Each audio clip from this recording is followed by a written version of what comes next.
$1 million Topps basketball cards? Are you serious? It has changed, guys. The time is here. The time is now. Topps now has the basketball licensing for all sports card products.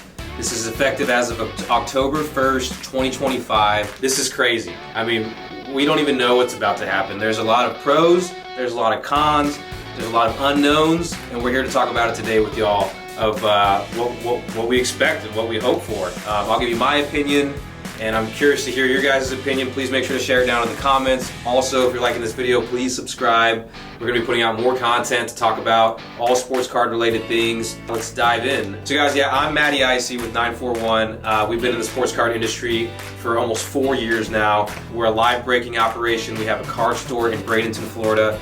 And yeah, we keep up with what's new, what's going on, and all information related to sports cards, Pokemon cards. We're pretty in the know with what's going on, and we love the hobby. We love the people in the hobby. We love to learn about the hobby and share our love for the hobby with others. And so that's why we're putting this video together today. This is a big deal, guys. And if you landed on this video, you're probably wanting to learn more about what this transition looks like as for collectors, and what could potentially be a lot of the benefits and some of the cons of this massive change. So jumping in here, I'm sure you guys have heard of Panini before. Panini is where most licensed card product is as of today. We still have football licensing, soccer as a licensed product with Panini. Baseball is unlicensed with Panini. Topps has that licensing. And as of October 1st, 2025, now Topps has the basketball licensing. So what does that mean, licensing? Let's turn it down a notch and start there. Licensing means that when they print a card, okay, as it stands today, Topps is the only one that can print a licensed NBA card, meaning that Victor Wembanyama, you know, now it's going to have the Spurs logo on the jersey, and it's going to have the Spurs logo on the card. Whereas prior to October 1st, any basketball cards that Topps made, it couldn't have the logo, it couldn't have the name of the team. It was an unlicensed product. So now they have the licensing, and of course, who doesn't want a Victor Wembanyama with the Spurs logo, Spurs jersey, and signed by Victor Wembanyama himself? So pretty cool stuff. This has been a thing that we knew was coming. This isn't just happened overnight. Fanatics actually won the bid for the licensing about a year or so back, but the transition didn't happen until October 1st, 2025. They're already about to put out their first product here in the next week. I believe it's coming up in the third week of October. I don't have the exact date, but yeah, so again, the licensing is now Topps. It used to be Panini's. So first, guys, let's dig into the pros of this transition. So one of the biggest pros was that Topps had a lot of exclusive signed athletes that could only sign cards, memorabilia products with them. So one of which I already mentioned, Victor Wembanyama. When Panini had the licensing, there was no signed Victor Wembanyama sports cards. So yeah, Panini had Victor Wembanyama in his Spurs jersey and all their cards, but you couldn't get a signature on any of those cards because Topps had exclusive rights to Victor Wembanyama. Now, Topps still has the exclusive rights to Victor Wembanyama, and they have the licensing now. So you put the autograph with the logo. This is what we all want, right? This is why we collect. That's why we love chasing our favorite players in their uniforms with their autographs. Side note, I don't think I mentioned this, but if you didn't know, and I'm pretty sure everybody should know, Fanatics owns Topps. Fanatics, you've all heard of Fanatics, you know, they sell jerseys, all kinds of stuff. Owned by Michael Rubin, throws massive parties, knows all the celebrities, big time guy. Fanatics owns Topps. So this is a Fanatics takeover, honestly. Now you have the licensed product with the autographs. Huge pro. Panini and Topps were fighting constantly, trying to sign athletes exclusively, and it was a mess. So big win for us as collectors. Now we get licensed product with the autographs of the players we love. Another pro, in my opinion, is we get a fresh new wave of product. I mean, I love Panini's products. How can you not love Flawless, National Treasures, Prism, Select? Oh, just unbelievable sets. I mean, I love them. You guys know. But now we get to see Topps.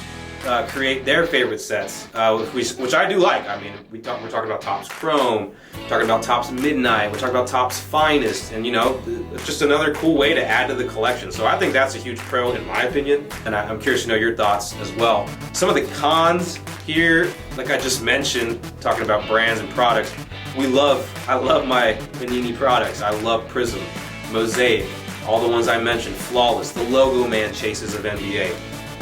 It's not going to be the same. Like, they're not licensed anymore. We do believe Panini is going to still create product, basketball product. It's just not going to be licensed anymore. And we all know what the market looks like when your product is unlicensed. It just goes down. And who knows if there's still going to be a Logo Man hunt, which those breaks are amazing when we're chasing Logo Mans. Who knows what National Treasures is going to look like. So kind of a con in my opinion. I think another con, and you know, only time will tell here, is like I told you with the Fanatics takeover, they will now have basketball, they have baseball, and here shortly they will also have football. So Panini hasn't had baseball in a long time, but for one entity to own all three major sports licensing and everything, just that to me is not good. We need competition. We need different companies creating good products with licensing. I'm just not a huge fan of that. And I know Panini had a lot on their own prior, but now you're taking the three biggest sports, are basketball, baseball, and football, and one entity is going to own them. So big con in my opinion. There should be a lot more opportunity for competition. I would love for everyone to have access to licensing. It would be great if Panini could create licensed cards with the autographs of who we want to see, if Topps could do it, if Leaf could do it, if Wild Card could do it. With everybody being able to have access to licensing, in my opinion, it would be amazing for us as collectors. I think it would make the hobby more affordable. I think it would make the price points a lot better for all of us. I think as a collector, you could collect from all these different sets of your favorite player. So that's a dream world. I know there's too much legality that goes into that. There's obviously, that's why it has never happened. But so I went over the pros, the cons, and some of the unknowns. We don't know what these Topps cards are going to look like in the market. We don't know what their prices are going to be. Topps basketball hobby. The first product they're going to release, just a regular Topps hobby box, their standard kind of format, pre-released a couple weeks ago, I believe, and it's sold out in seconds. The aftermarket price already doubled on it. So we're already seeing people very excited about what's coming, but we don't know once that product releases, people start ripping the packs, like what those cards are going to go for. Now, Cooper Flagg, I'm sure you're aware of, the #1 guy going into 2025 season. He's going to be in there. He signs with Fanatics. So there's going to be some big Cooper Flagg cards. These guys, people think he's like the next LeBron James, Michael Jordan. I mean, it's crazy the hype on this guy. So there's some unknowns. With the unknowns of where your Panini cards sit at right now and their value as prior licensed product. Is it still going to be worth a lot? Is it going to go down? Are they going to be more sought after? There's a lot of unknowns here. Pros, cons, unknowns. I think what us as collectors get to experience here is we get to literally watch and see one of the biggest shifts, in my opinion, which is, again, another company taking over this licensing. Remember guys, sports cards as a whole was like dead up until COVID. I mean, people collected in the 90s. I'm sure if you're watching this, I opened packs in the 90s. You got a bunch of junk baseball, basketball, like we all did when we were kids. Oh, I remember sports cards. It wasn't until 2020 COVID where the stuff exploded again. I mean, just through the roof. And guess what? Panini had the licensing in that little time frame. So we're witnessing a transition here in a time where sports cards are at an all-time high. So yeah, again, like very exciting times, a lot of unknowns there as well.